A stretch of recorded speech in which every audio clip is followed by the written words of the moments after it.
Olá pessoal, eu sou Eliel MS do canal HCT, História, Cultura e Teologia. Hoje abrimos uma série chamada Reflexões da Vida, onde teremos 12 episódios. Fique comigo até o final, se inscreva no nosso canal, aperte o sininho, deixe seu like, seu comentário. Roda a vinheta.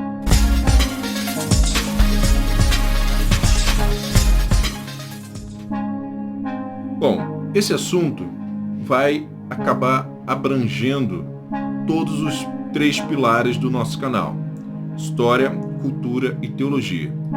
Uma máxima do nosso canal é: todo homem tem uma história, toda história é envolvida em culturas e toda cultura tem uma implicação teológica.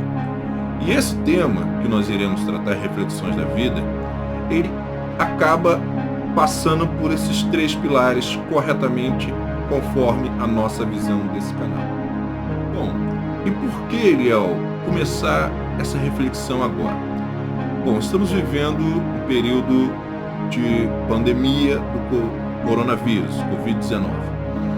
Em tantas conversas que vêm de lá para cá, daqui para lá, um jovem me pediu uma orientação sobre determinado assunto, sobre se era correto ou não fechar as igrejas. E na tentativa de passarmos a nossa visão para ele, foi muito difícil, porque era conversa no WhatsApp, e na medida que tentávamos explicar, eu comecei a perceber que ele não, na verdade, ele não queria a minha explicação, porque ele não refletia naquilo que eu colocava para ele. Ele estava muito mais preocupado em debater, em tentar me convencer do meu ponto de vista. Sendo que não era isso. Ele pediu um conselho, quando a gente pede um conselho, a gente ouve a explicação, reflete na explicação e concorda ou não. Mas aí veio a grande reflexão que eu comecei a fazer a partir daquela situação. E é o tema que nós trazemos hoje: a preocupação com a geração futura, com as próximas gerações. Então, esclarecendo o debate que se surgiu ali nessa orientação que apenas iríamos dar, é que, e eu acho que muitas pessoas acabam se confundindo, a palavra igreja. A palavra igreja, ela tem 3 vertentes que nós precisamos entender quando a utilizamos. Por exemplo, eu vou à igreja. Eu estou dizendo que eu vou ao templo, adorar, cultuar, prestar serviços, etc. Eu vou ao templo, um espaço físico. A igreja instituição é a igreja CNPJ, que ela tem que existir juridicamente para poder realizar os seus cultos. E tem a igreja Corpo de Cristo. Essa igreja Corpo de Cristo, ela é ininterrupta. Ninguém pode parar e ninguém pode vencer, porque é muito claro, Jesus disse, quando inaugurou a igreja em Mateus 16, 18, ali falando sobre aquela fala de Pedro, sobre essa pedra, o Cristo Filho de Deus vivo, edificarei a minha igreja e as portas do inferno não prevalecerão contra ela. Ele não estava falando do templo físico e nem do CNPJ, da igreja que existe juridicamente. Ele estava dizendo sobre o corpo de Cristo, a igreja noiva que estaria sendo formada e que ela é universal. Não significa que a placa das igrejas é a igreja. São os membros que compõem essa igreja, que é a igreja, o corpo de Cristo. Então o que nós estávamos propondo, como bom senso, é que a igreja noiva, lavada e remida no sangue de Cristo, se reunisse novamente em casa para suspender a contaminação do vírus, que não realizasse mais os cultos em um espaço físico, igreja, o templo, pelo menos o período da quarentena, para que o vírus não se propagasse.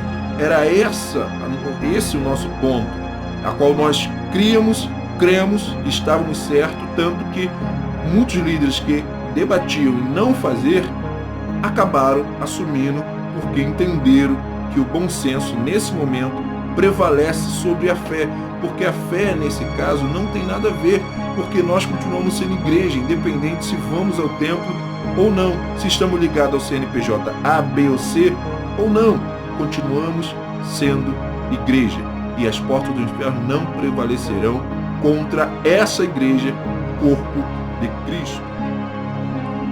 Claro que muitos desses problemas que estamos enfrentando hoje, principalmente essa minha preocupação com essa geração, a geração desses jovens de 20, 22 anos, por exemplo, um jovem de 20 anos hoje, ele viveu desde os seus 4 anos de idade na era PT. E o que foi a era PT? A era de destruição da educação, da economia, através das corrupções, não investimento em saúde, em segurança pública e por aí vai. Investiram em tantos outros países comunistas, menos no Brasil. Aí vem o coronavírus, o Covid-19, e mostra a ineficiência do nosso Estado, do nosso país, de enfrentar qualquer que seja a gripe comum que mata também muitas pessoas, a fome, a miséria. Por quê? Porque o dinheiro que deveria ser investido não foi. E principalmente nós vemos muitos jovens analfabetos funcionais e ainda querendo dar lição de moral, ou seja, eles não conseguem nem interpretar um simples texto que é ali enviado, não consegue interpretar se foi feito com ironia, uma hipérbole, uma metáfora, não sabe o que são essas coisas, mas querem dar a opinião de salvar o mundo. Esse capítulo 1, versículo 9, Salomão ele deixa claro, ele está falando ali no capítulo sobre várias coisas, ele inicia falando sobre o que ele observou da repetição, do sol que nasce e se põe, o vento que sopra para lá e sopra para cá. Ele começou a observar que todos os dias o cenário que Deus propõe para nós é sempre o mesmo. Só que a diferença é que nós podemos fazer diferentes a nossa história a cada dia. Só que os maias acreditavam de uma forma diferente dessa vida cíclica, a história cíclica. Eles acreditavam que ela, em meado de a cada 400 anos, aquela geração se chegaria ao máximo da sua evolução, precisaria se destruir de uma forma catastrófica e iniciar-se uma nova geração. Não é disso que nós estamos falando, não é disso que Salomão está dizendo. O que eu quero trazer para vocês é a questão da vida cíclica, é a questão dos erros e acertos. Alguns chamam de maldição hereditária, mas o nome correto pela psicologia são padrões inflexíveis.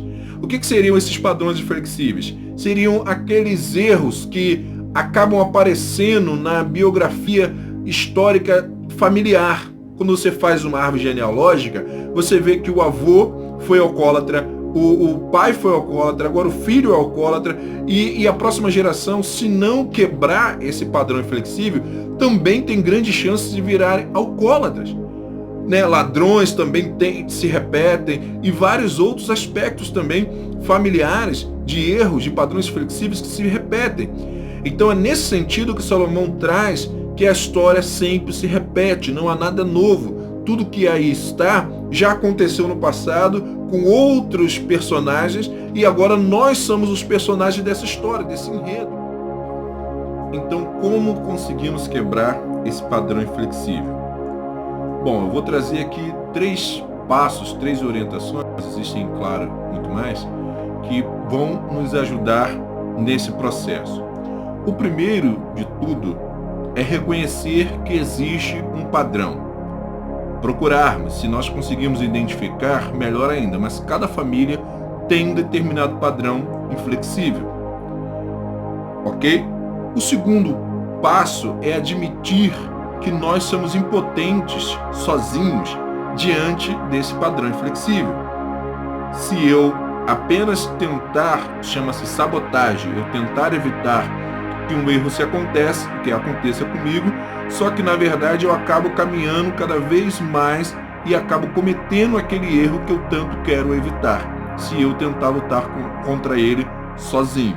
Por isso, precisamos do terceiro passo, que é procurar profissionais qualificados para nos ajudar, principalmente o nosso poderoso Deus, que é o fabricante dessa máquina chamada ser humano, e ele conhece perfeitamente o comum. De preocupação com essa próxima geração é que erros que foram recentemente cometidos, principalmente colocando a esquerda por 16 anos no poder, volte a se repetir, bem como esses padrões flexíveis de nossas famílias de origem que também se manifestem em nossa história. Por isso, essa série vai nos alertar sobre vários aspectos que Salomão nos instrui em Eclesiastes, Provérbios, em toda a palavra de Deus nos orienta cada vez mais a acertarmos na nossa história. Não precisamos ficar preso ao passado, preso às histórias antigas, erros cometidos. Nós podemos fazer diferente e iremos fazer com a graça de Deus. Um forte abraço estalar aos ossos do seu amigo Eliel MS.